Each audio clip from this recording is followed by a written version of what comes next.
Welcome to the Survivor Fans Podcast. I'm Joanne. And I'm Stacy. And we're waiting to interview Mick from Survivor Samoa. Mick for you? Oh, outstanding. Hey guys. How's it going? Good. How are you? Good to see you again too. Thank you. Just get another picture on the red carpet. One for the podcast. All right. Okay, so Mick, how were you chosen to be on Survivor?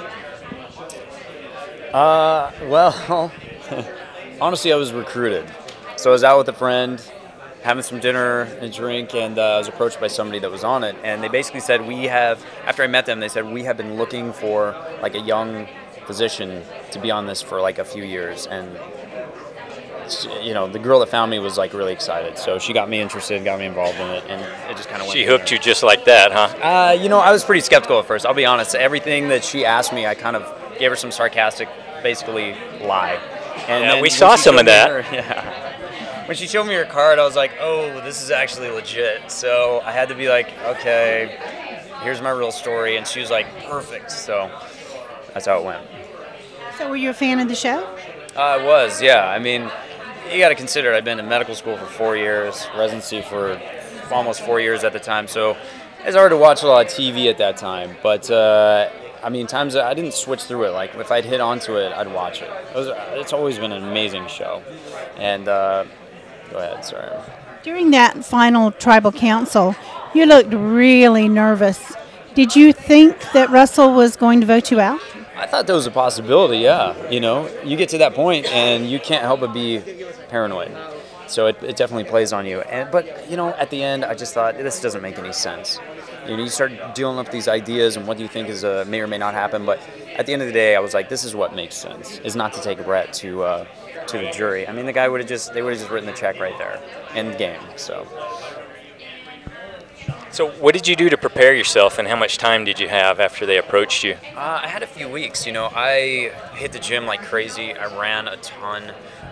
So I was in great shape. I should have put on some more weight in terms of fat because, I mean, even by week 2, or even, you know, day like 12, 13, I mean, I was just emaciated, and it just got worse and worse and worse. So I was exhausted very quickly. So now you got the medical background and all that. You're coming in with potentially a huge advantage as a caregiver. Were you able to take advantage of that at all during the game? You know, it's a good question. It was a hard role to not sort of jump into because naturally I think that's sort of my MO, I guess, is try to like help people out when they're in need. I hope so. I mean, so touche. But so it was hard to just kind of step back and be like, you know, I'm competing against these people, and you know, they don't really give you much of an opportunity in that they have, you know, their own staff there. So when Russell went down, there was someone on him immediately, and different times when people were injured and things like that, they were good about taking care of it if it was necessary. So, you know, it's nothing So you didn't get a lot of opportunities to sort of play that role in the downtime at camp or anything like that? Not really, and it was one I kind of wanted to stay away from because there were a couple of people that I already suspected, like, you know, I told him I worked in administration or something like that. Kind of suspected, like, I don't think he's, you know, in administration in terms of, like, just topics that would come up and I'd say something about. So it wasn't a role that I really wanted to advertise. It seemed like the jury questioning was probably pretty rough on you. What was the worst thing that you had to respond to? I think feckless hurt. So what's the definition of feckless? I mean, it just means, you know, like spineless and, you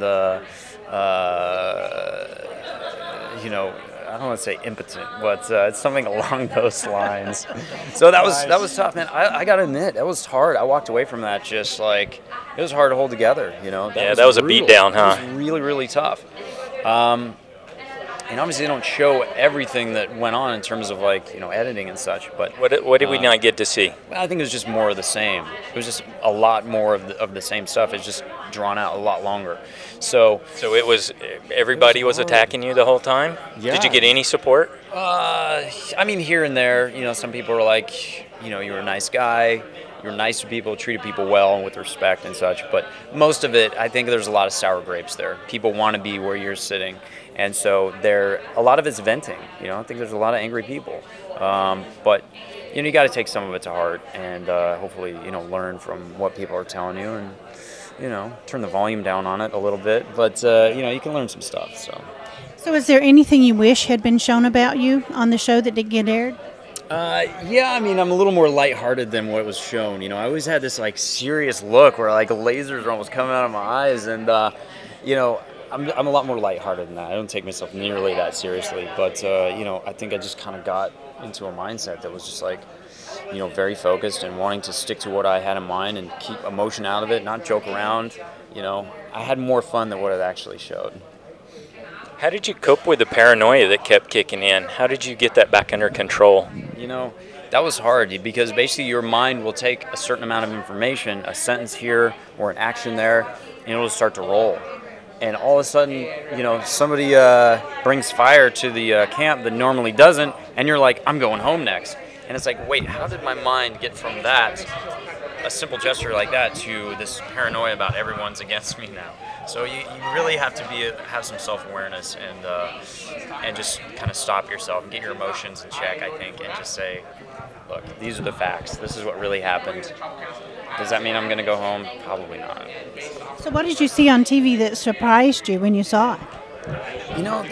That's funny because I expected to watch this thing and to see all these things play out that I had no idea were going on. But I think it shows how lousy people are at keeping secrets, because we knew everything, at least that was shown, we knew about. Maybe there was some stuff that they didn't show that we didn't know about, but things were leaked very quickly. And so that's the honest to God's truth is I felt like pretty much everything that was going on, we knew at some point or another. So you knew about pouring the water out, you knew about burning the socks and all that?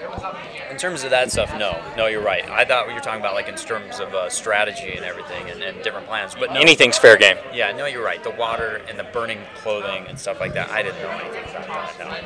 No. Does it surprise me? Absolutely not. I know some of the people had injuries while they were out there. Did you have any injuries? I got, it's a little embarrassing, but I got horribly constipated, and it had to be. You're not the first. That's happened before. And that's what they told me too.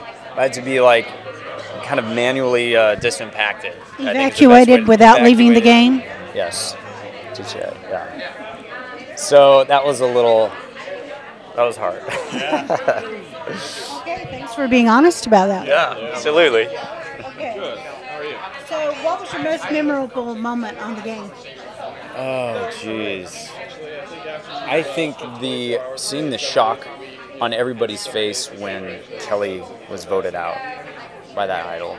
The sheer stun of it all, I thought that was great. I mean, sucks for her, but it was a great moment. Very well played.